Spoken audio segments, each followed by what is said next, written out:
coming out to Silvertooth. You have a good time? Wonderful time. I tell you, let's love this place out there. So beautiful and peaceful out here. And let's talk about our next show.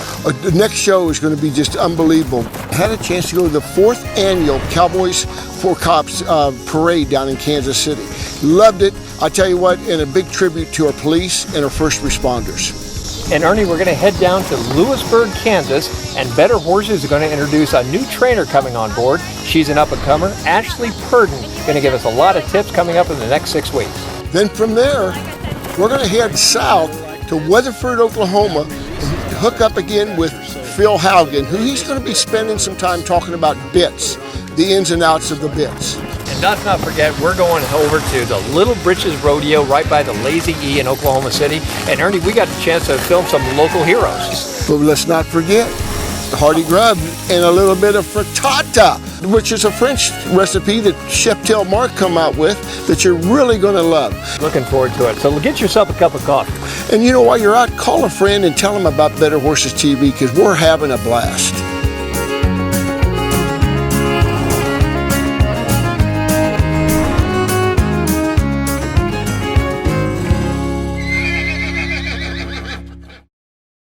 It's time to go with United Mosquito and Fly Control's premier fly system for fly control in your barn, providing relief for horses from the stress of fighting flies, and also makes the barn more pleasant for everyone in the barn. Easy, effective, and safe. With United Mosquito and Fly Control, we provide a full service. You as the barn owner don't have to do anything. We go everywhere and take care of everything with our friendly fast service. Call today at 913-558-3814 or email Paul at unitedmosquito.com.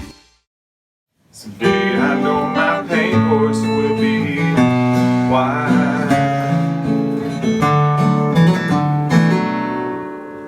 You know, one of these days we're going to be riding on white horses. I just read about it in Revelation chapter 19, verse 11. Jesus is going to come back, smite the nations. We're going to be riding with him. But you know, first, we have to be raptured up and go to the marriage supper of the Lamb, the greatest buffet of all times. So if you don't know Jesus, and you're going to miss out on all of these wonderful things that God has planned before his kingdom comes in, you're a prayer away. Oh Lord, I just pray for anyone out there that doesn't know the sweet joy of being saved by grace through faith. And Lord, I just pray that anyone who wants to kneel down right now and say yes to Jesus does so. I ask it in his name. Amen. Hey, go out and if you don't know Jesus, change your entire life. Your eternal life starts today. And those of you who do know him, start living like it. Be about the Father's business. God bless you guys, and see you next week. Oh, someday my paint horse will be white. Paint horse will be white. Paint horse will be white.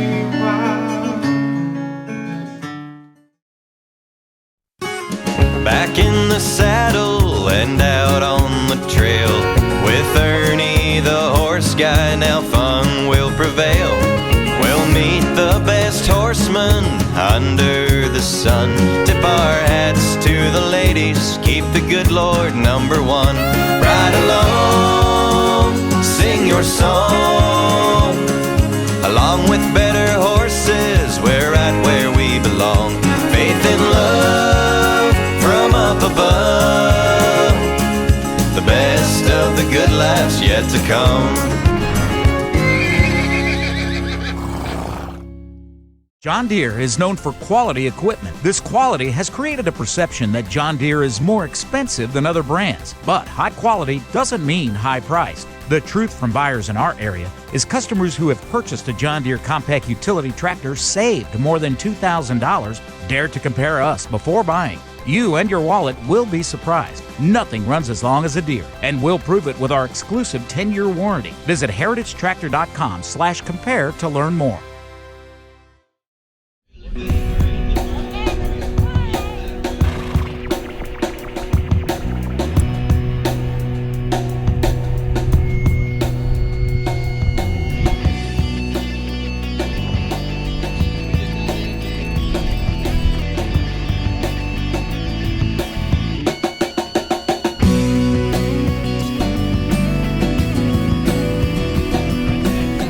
here at the 4th Annual Cowboys for Cops Parade here, and I'm here with a good friend of mine, my business partner. Very good friend. And I tell you what, the one that put this thing together, main deal as far as doing a lot of work, Ed Adams, who's with the Jackson County Sheriff's Posse. Yes, as a matter of fact, we were thrilled to have it this year.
We were blessed with Jasmine Diab, who is one of our officers that was hurt in the line of duty. And she came out, and we made a dedication to her, and that was very special for everybody who rode. And totally shocked her. It did. It really did. Really good. And what a neat young lady. What about this? We're at the 4th year of this great event, Ed, and this thing keeps growing and growing, you know. Everybody came out, and all the proceeds go to our first responders, all the officers, deputies, and Mounted Patrol that come out, and credit to the Kansas City Mounted Patrol, as they got reevaluated whether we're going to continue on, and they get to stay in place. So everybody had a great time. Hundreds of horses out here, and everybody had a ball. And you know, I talked to Sergeant Joey Roberts, and kudos to these folks here and the people in the horse community for getting us an extension and keeping the Mounted Patrol around. And you know, what a talent that everybody showed in Kansas City. We got a lot of talent in Kansas City of these horses coming out and doing a downtown trail ride, and that just doesn't happen everywhere. Well, you got a gal that I'm a big fan of in your Sheriff's Posse. Her name's by the name of Kelly Sitters. Kelly Sitter at Sitter Downs. Yeah. That lady can ride. She can ride, and she was our outfitter, and she basically ran, make sure everybody was mounted correctly and in order. And in order, and making sure we had the parade tight and easy. And thank you, Kansas City, for not getting upset for holding up the traffic. Ed, where would you like to see this thing go? You know, the weather, you did a great job of controlling the weather. Yeah. Could have been better. I don't think we can get any better than this. I tell you, it's going to continue. I told the Mounted, I told my Sheriff, Daryl Forte, that as long as they keep showing up and as long as they keep donating, we'll keep going. This thing is just unbelievable. You know, I used to go to the American Royal Parade to see the horses. Yeah. Now, what you got to do is come here in July and you see them all. Well, I'll tell you, the member of the president of the board of the American Royal, Charlie Tetrick, he basically said, keep this going and we'd like to be a part of it. So this may replace the American Royal Parade. Oh, it was great. Because what you want to see horses. You want to see horses, yeah.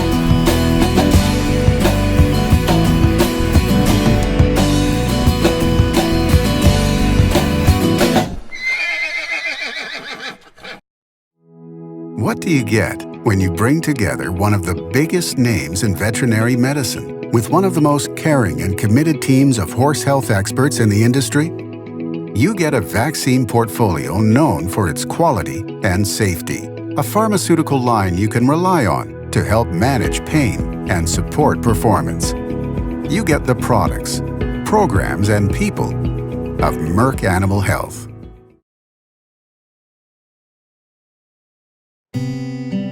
Hi, I'm Ashley Purdon with Equus Corrido, and welcome to Better Horses TV. Today we're going to do a quick tip on how to correct your horse in the arena if he's leaning any direction. Sometimes they'll lean toward their buddies and sometimes they'll lean toward the gate.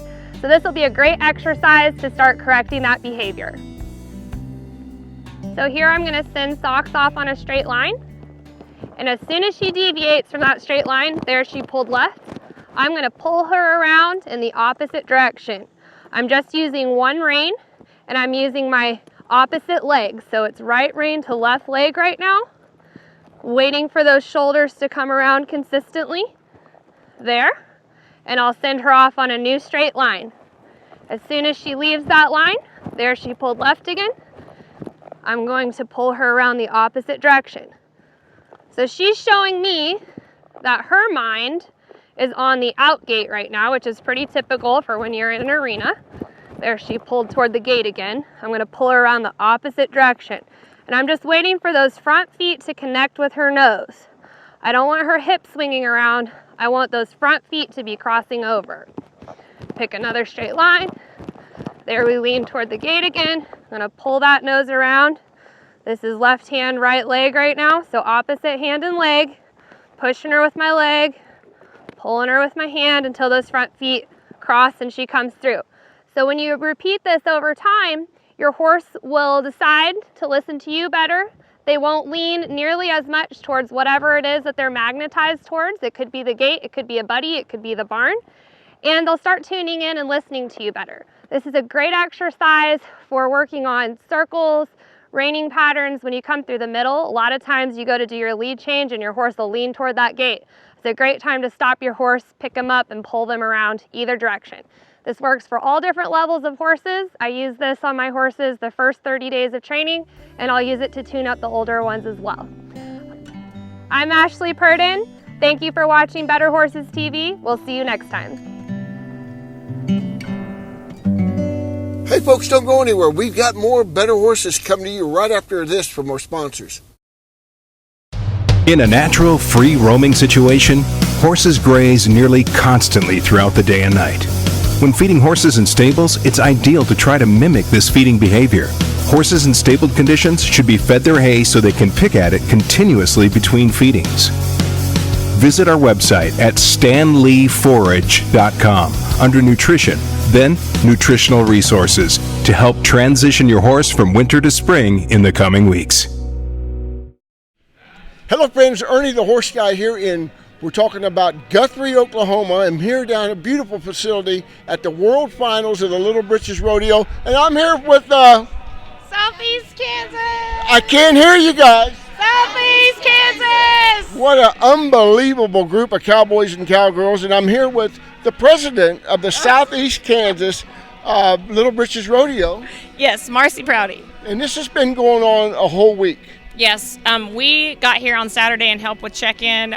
Kids actually started coming in last Thursday, so some people will have been here 10 days. Now, you're the president. How many associations do they have here in the Midwest about? Well, so there's 2 in Kansas. There's one on the west side, east side. There's a few in Oklahoma. NRS and Decatur just started this year. Missouri is getting ready to start one. And there's a couple in Arkansas that our kids run to. You see junior rodeos and this and that. What makes the difference of this? And the Little Britches has been around a long time. Yeah, almost 60 years. Wow. Yeah. Tell me, what's the difference? So the difference for us was we have a wide age range of kids in our house, and so we were trying to find something that we could take everybody to in one shot. That's a pretty good deal. Now, tell us about the events. They have all the events of a rodeo. Do they have rough stock? Yes, there's 27 events, age group 5 to 18. There's flag racing, trail, breakaway. There's rough stock for the little kids, barrels, poles, goats. Yeah, you name it. Well, you've had a pretty good turnout. You got a good group of kids. How many kids here you think from the Southeast Kansas? We probably brought just a little over 50 kids with us this year. Wow, that's a lot of s'mores and things like that. Lots of camping out and water balloons and yep. Now, to get to the World Finals here at Guthrie, do you have to qualify? Yes, sir. So you have to finish top 7 in the event at least 5 times. There's folks watching right now back home. Yep. Saying, how can we get involved in this Little Britches Rodeo? Yep. What would you recommend? So we have a Facebook page out there. You can find us on Facebook at southeasternkansaslittlebritches.com, or you can go to nlbra.com, which is the national website, and it has all the rules on there. We're happy to get you signed up. It's $80 a year for the national NLBRA membership. And then you can rodeo anywhere across the United States for your $80. Well, that's a lot. Now, after this weekend, are you done for the year? Yes, this is our finals, and then our season starts again in September. Well, so it's just you don't get hardly a chance to rest. No rest for the wicked. Little break, and then we start going again. Well, we're so proud of all of you guys and everything. Let's have a big hooray for Southeast Kansas. 1, 2, 3. Woo! There we are. Thank you for being a part of Better Horses. Hey, we'll be right back with more Better Horses TV, so stay tuned. When you're a barrel racer, there are so many things that can bother a horse. Just eliminating the back issues is a huge advantage. After using a CSI saddle pad, my horses have improved by having minimal to no soreness across their back. The saddles stay put where they're supposed to be. I feel like using a CSI saddle pad has given me an advantage over other girls because I know that my horse is feeling good, that saddle's not bothering him. If you're looking for a new saddle pad, invest in a CSI. It's worth the investment.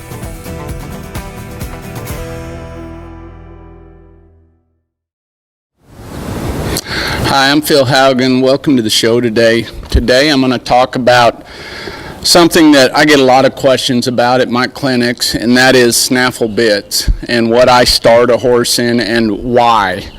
And I think the thing with snaffle bits that a lot of people don't understand is how they work in the horse's mouth and why we start with something as simple as this, and we'll get a close-up. But this is typically this bit that I start every horse in, and it's a real simple D-ring snaffle bit with some copper inlay on the mouthpiece.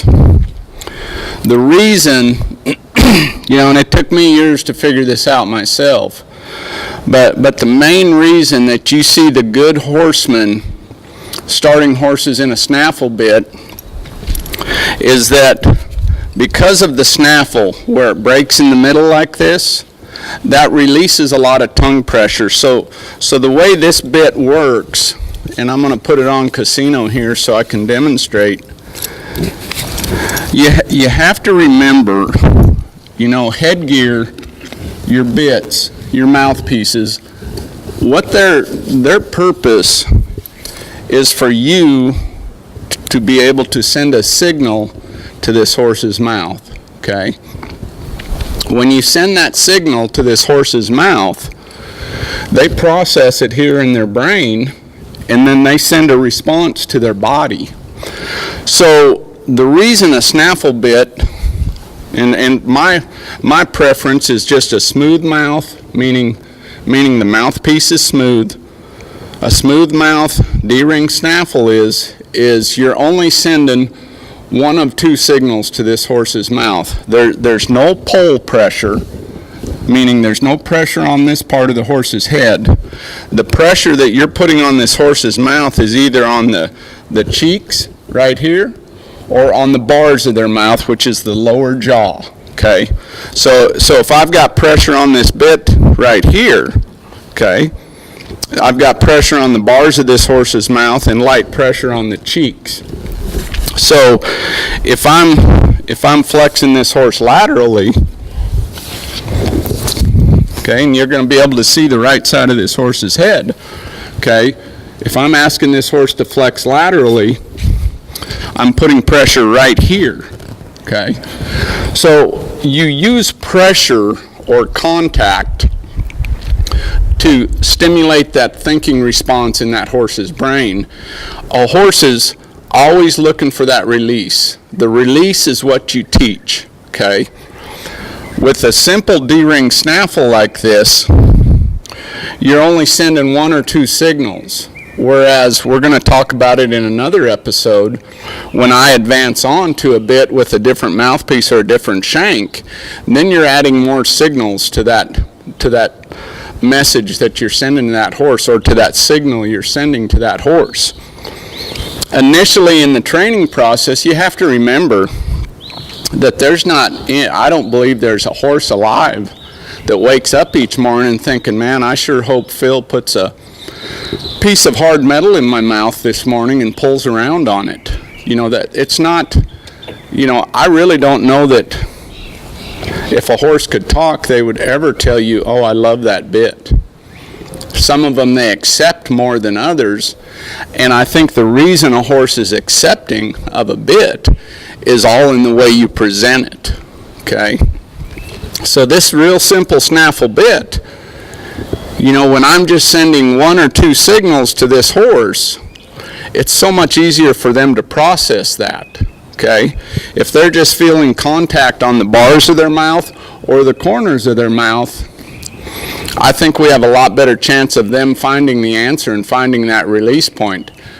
That is why we start horses in a snaffle bit, and that's why my preference, and I'm just talking about myself personally, but my preference is a smooth mouth D-ring snaffle bit, and that's my bit of choice for starting young horses. And also, if you start them in that and you build their foundation with that, I can always go back and tune up my horses with a smooth mouth D-ring snaffle. That's our tip for today.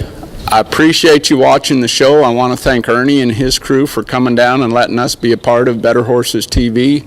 If you want to learn more about our program or our clinics coming up this fall and in 2020, go to philhaugenhorsemanship.com. You can go to our Facebook page, Phil Haugen Horsemanship, and contact us that way. If you have any questions about this, don't be afraid to contact us. Have a great day and have a great week of training. Take care.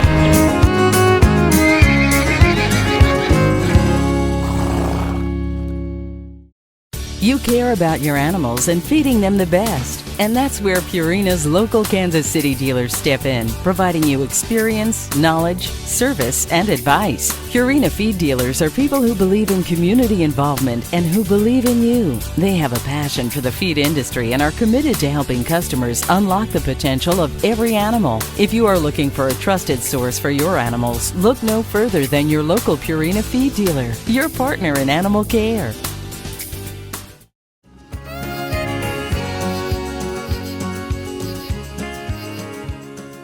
Hello, friends. I'm Ernie the Horse Guy, and welcome to this week's episode of Hardy Grub. Mark, good to see you. I won't squeeze your arm. Accident. Hey, great to be here. Just another. We got another great meal planned. We had such a great time a few weeks ago at the Battle Within. That was a great time. Well, we're really excited about what you got today. Tell us what we're going to be making. It's just pretty simple. One of those throw together things. Going to take about 15 minutes total. It's called a frittata.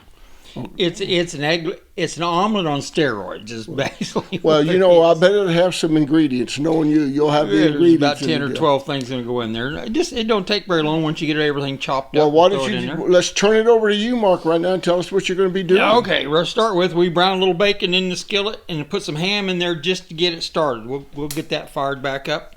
Now we're going to add all the veggies into the skillet to get them started because they won't have time to cook in the eggs. What's neat about this dish is it doesn't take very long to fix. No, it don't. This is one of those you can do late at night, and we eat it for supper quite a bit of times just because it's simple and easy and gets. Well, have at it. Have at it. Here we go. We got the bacon and ham in there. And I got my back to the thing. Here goes some green onions, some asparagus out of the garden, green pepper, or red peppers, some yellow onions. We'll put all that. This really has your signature on it. Have you ever just cooked an egg? You know, I had one the other day. It was pretty good. Yeah, I didn't know, but some little cremini mushrooms. These come out of the garden. Some little baby snow peas. Oh wow!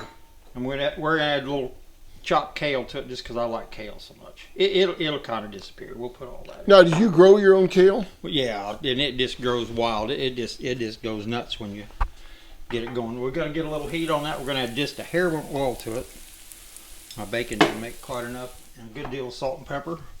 And this is it pretty much from the start. That's pretty it for now. When that gets cooked down to everything's wilted, we'll pour the eggs on top of it and stick it in the oven.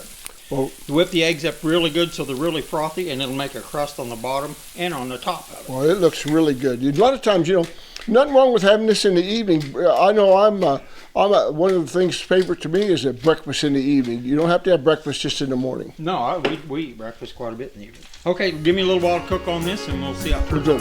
We'll be back with more Hardy Grub with Chef Tail Martin.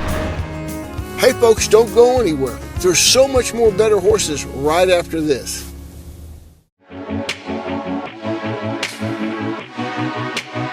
Hi, I'm Al Dunning. I'd like to tell you about my horses and my new best friend. It's Purina Outlast Gastric Supplement. You know, as a child, I fed Omaline. Now that I'm a trainer, my choice is Purina Ultium. Ultium now has Outlast in it. I don't know how much better it could be. Purina has the research to be the most innovative feed company.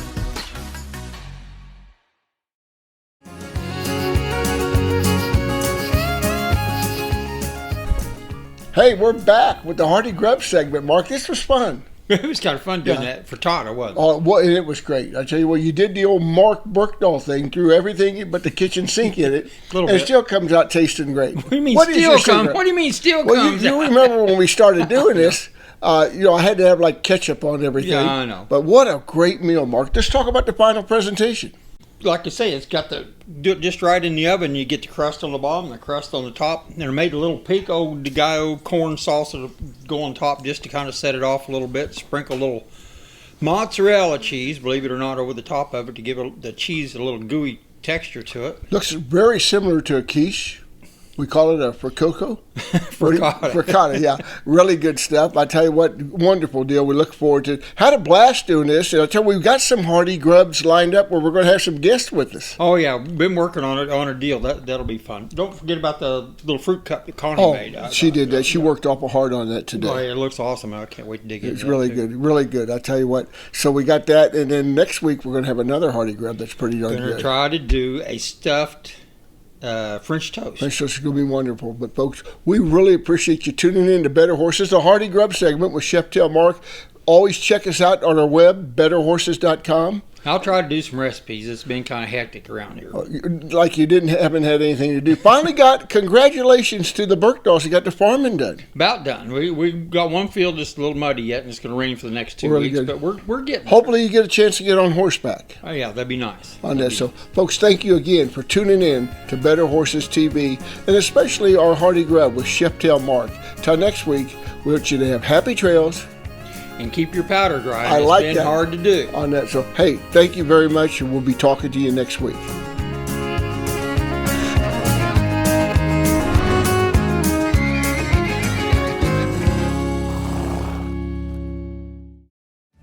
No matter what discipline of riding you do, training, showing, and everyday stress is hard on your horse's legs. Dechra Veterinary Products is a leading lameness company that brought you Osphos. Osphos is a clodronate injection, an intramuscular bisphosphonate to help control the clinical signs of navicular syndrome in horses 4 years and older.